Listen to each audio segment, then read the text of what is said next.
He is now joining us live, Fox Sports NBA analyst. All right, let's first start with this. Harden, Kevin Durant, Kyrie.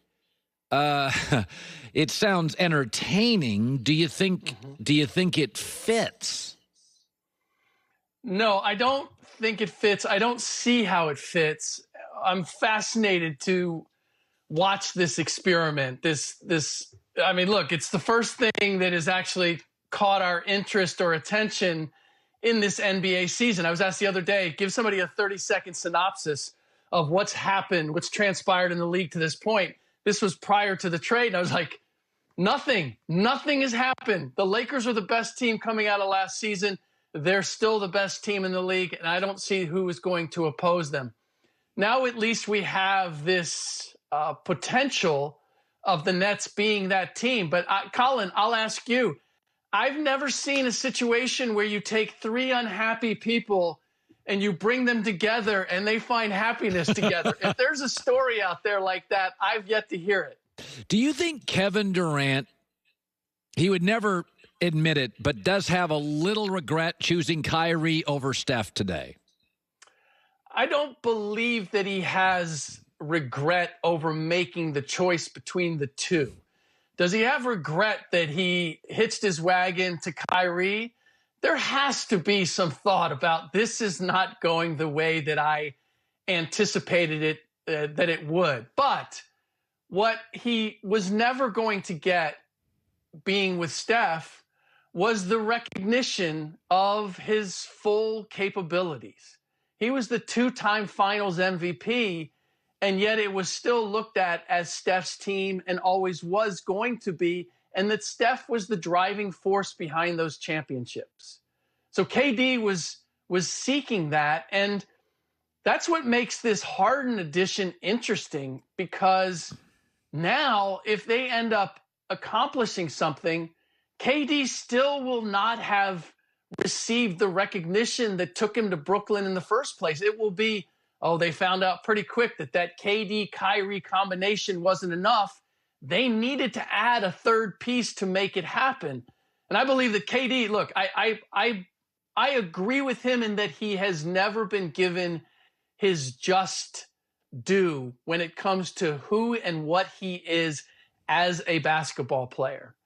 But I don't believe that this circumstance, particularly adding Harden to the equation, is going to accomplish what brought KD there in the first place. What are we to make of Kyrie Irving? What's happened? What is going on? Do you know how many times, Colin, I've been asked that question over the last 24 hours, 48 hours? And my stock response is, you're asking me to look into the mind of Kyrie the artiste, in much the same way you'd ask me to look in and look at a painting by Basquiat or Picasso and say, what do you think he was thinking there? What's behind that? I don't know. Now, over the course of my career in covering the league, I've had the opportunity to sit down with guys and have those conversations where I find out exactly what they're thinking. And I may not agree with it, but I at least understand it. I have not had that conversation with Kyrie. I've had it with people that are close to him who have tried to have that conversation, and they haven't gotten any answers. I guess the simplest explanation I can give you is that Kyrie is trying to make himself relevant above and beyond being a basketball player, but he does not know how to do it. And in the meantime, he's undermining his true platform, which is his ability to be a great basketball player. Yeah, it is. How do you think Adam Silver looks at all this? I mean, James Harden basically just throws his teammates under a bus. Do you think the commissioner has any concern? Because we know he didn't like KD going to the Warriors because he felt it was lopsided. This morning, Adam Silver, what do you think he thinks about this Brooklyn team now? I believe that he has to think that this is a boon to my league because, as I said, there wasn't really anything interesting going on. And the reality of the situation is you can look at players, superstar players, dictating where they're going to go and where they're going to play and what that does to the league. And it is a power struggle. There's no doubt that changes the equation. And he has to satisfy both small market and big market owners. The small market owners fearful that all of their players are going to end up going to the big markets or the most powerful teams. Look, Giannis Antetokounmpo made a great statement opposing that. So the bottom line is this generates interest in the league, and it generates hope among all of the franchises out there that don't have superstars, that somehow, some way, they might someday get one of these. I mean, let's face it.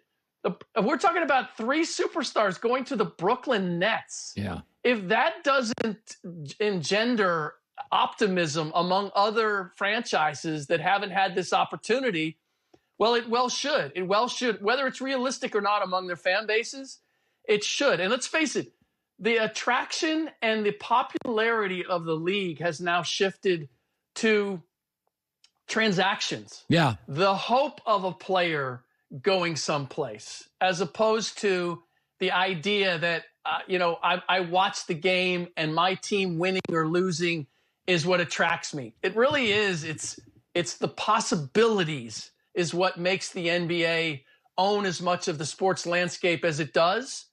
And whether we like it or not from a competitive standpoint or the actual machinations of the league, the fact of the matter is that's where the NBA's bread is buttered right now.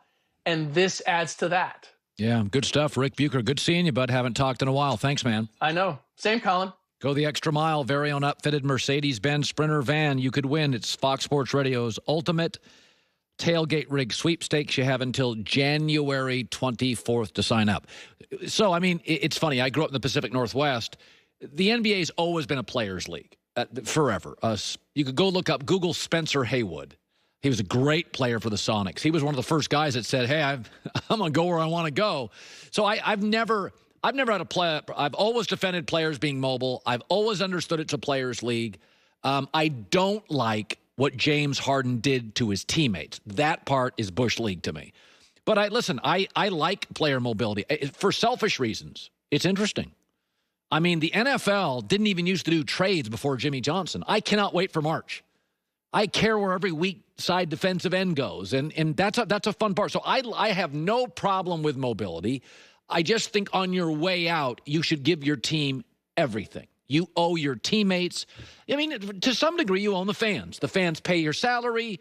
On my last show, if I ever work at a network, I'm not going to mail it in. I feel like, well, somebody tuned into me for 3 hours. I got to give you my day's work. And I think what James Harden did was not good. But do I think KD, James Harden, and Kyrie is more interesting than KD, Kyrie, and James in Houston? Oh, yes. We have one more fascinating team. So when I asked about Adam Silver, Rick's probably right. Adam's like, I got a rock band. Rock bands trash hotel rooms. They do inappropriate things. But when they tour, they sell a lot of tickets. It's an interesting action movie. Not going to win an Oscar, but it's interesting. Hour 3 next.